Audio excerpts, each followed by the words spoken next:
అపోస్తల కార్యము 2వ అధ్యాయము 25వ వచనము. నేనెల్లప్పుడూ నా ఎదుట ప్రభువును చూచుచుంటిని. ఆయన నా కుడి పార్శ్వమున ఉన్నాడు కనుక నేను కదల్చబడను. ఈ యొక్క మాట యేసుక్రీస్తును కూర్చున్నటువంటి ప్రవచనముగా ఉన్నది. ఈ విధముగా యేసుక్రీస్తు ప్రభువును గూర్చి, నీవు నా ఆత్మను పాతాళములో విడిచిపెట్టవు, నీ పరిశుద్ధిని కుళ్ళు పట్టనియవు అనేటటువంటి యొక్క మాట.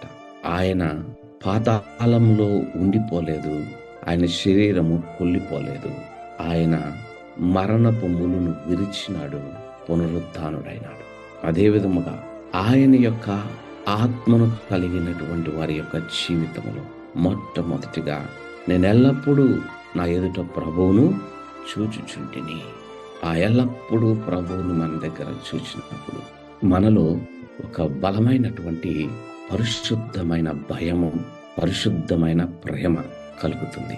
పాత నిబంధనలో దేవుణ్ణి చూచినప్పుడు, అయ్యో నేను దేవుణ్ణి చూచి తిని అని వణికిపోయేవారు. కానీ క్రొత్త నిబంధనలో దేవుణ్ణి చూచినప్పుడు ఆ భయము కాదు, పరిశుద్ధమైన భయం, ప్రేమ.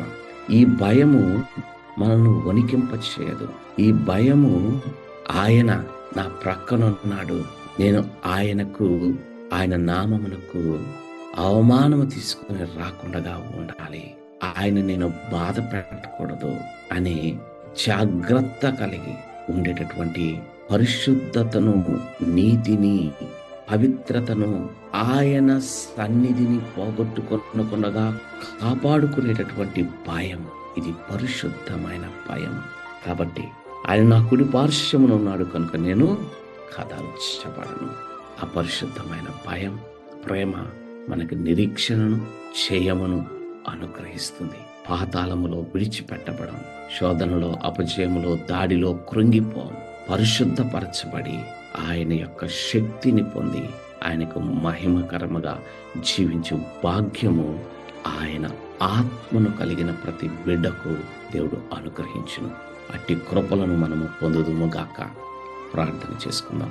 పరిశుద్ధుడా, ప్రేమ కలిగిన మా దేవా, నీ పరిశుద్ధ నామమునకు వందనాలు.